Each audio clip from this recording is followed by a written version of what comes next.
Thailand's Prime Minister Thaksin Shinawatra is calling on his critics to tone down protests against him after Sunday's election. Thaksin insists law and order must be respected, but he declined to say what measures he would take against continuing demonstrations.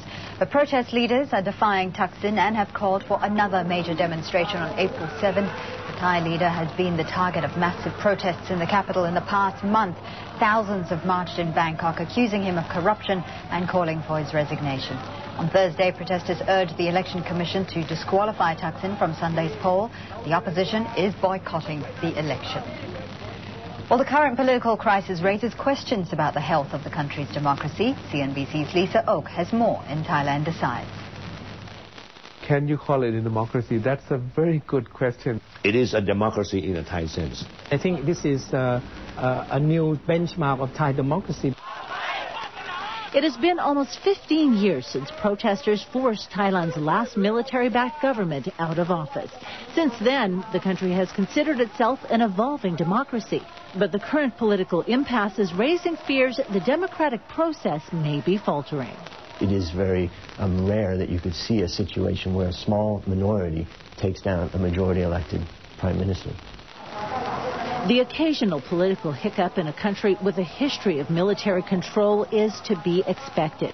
But the opposition's boycott of the April 2nd election is unprecedented in Thailand. They say a fair vote is impossible because Thaksin has taken control of democratic institutions.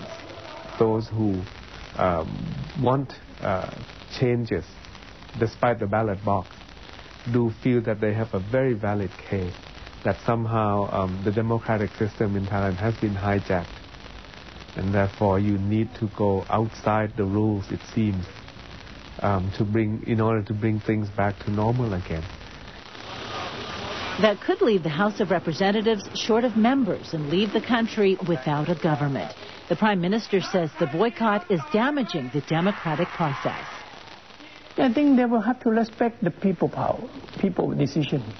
They have to respect. If they don't respect the people's decision, I think this is going to be a nightmare for the country, for the democratic system. That potential nightmare has led many Thais to call on King Bhumibol Adulyadej to intervene. They want the palace to replace Thaksin with an interim leader while they prepare for a new election, possibly next year. But even that road has reached a dead end. The palace has a constitutional duty not to interfere in politics and has done so only reluctantly in the past. That leaves the Prime Minister, the opposition and the Thai people wondering how to move forward. Thailand is a very good study of how democracy is developing. See, democracy is not simply something that you write down on paper about what is democracy, what are the rules. You cannot write everything down. You need some unwritten codes of conduct in every society. Many Thais say they will vote for Thaksin again on April 2nd, but the Prime Minister's future is not as clear-cut as another victory at the ballot box. Some observers feel the only way to resolve Thailand's political deadlock is for Thaksin, a politician twice elected by a majority of Thais, to voluntarily step down. Lisa Oak, CNBC, Bangkok.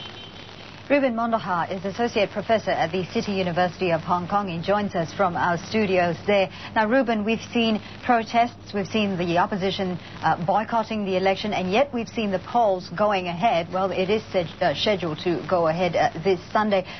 No doubt democracy in Thailand is in crisis. How do you see Thailand moving ahead from this chaos? Well, they have to move to the center, both of them. Prime Minister Thaksin and the opposition Democratic Party, they have to move forward towards the center. For example, the complaints against the Prime Minister is that he is arrogant, corrupt, he muscles the media, he doesn't want criticism. Obviously, those are very valid criticisms. You see, winning the ballot box is not all there is to democracy. He has to make sure that he really is a person who could lead. And so it seems that a portion of the population, and in particular the middle class and the elite, the Bangkok people, are not happy with his ways. So he has to reform those ways so that he wins the hearts of the people. Well, it seems that the crux of the matter is the personality and not the system that's in place.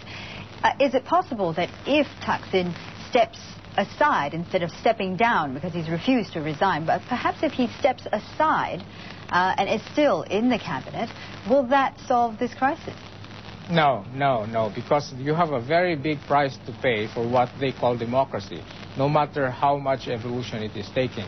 See, to ignore the results of the ballot box, 70% of the population of Thailand is rural, and that they will most likely vote for Thaksin again. So that this is like a tyranny of the minority against the majority. So by any definition of democracy, that will be off the mark.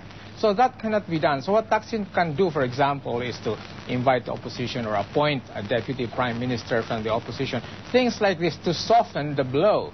So to erase whatever hatred these people may have against him, but at the same time strengthen the institutions of democracy. If there are complaints against the Electoral Commission, then he can again work it out to the Electoral Commission, maybe ask the opposition to nominate their people so that they can really have an Electoral Commission that is trustworthy. All right, but Thaksin has opened the dialogue to the opposition. He's offered them to join in a unity government after the election. They've refused. So where do you go from here? That is what I mean when I say they have to move towards the center. Both of them, Thaksin and the opposition. If they polarize, what will happen is that in the next weeks, I think it's most likely that the opposition will lose steam. So this has happened in several countries already in the region. People power has its magic when it is taken advantage of in the first few weeks. As it goes longer, you will have a people power fatigue. And, you know, you'll have eventually tourists not coming, the businesses closing down, and even the middle class will soon realize that they cannot sustain such a situation over a long period of time. All right, Ruben, just very quickly, we're running out of time here, but would investors prefer that Thaksin step down in order to resolve the chaos, or would they prefer that he does stay at the helm? No, they would prefer that he would stay at the helm, but change his personality.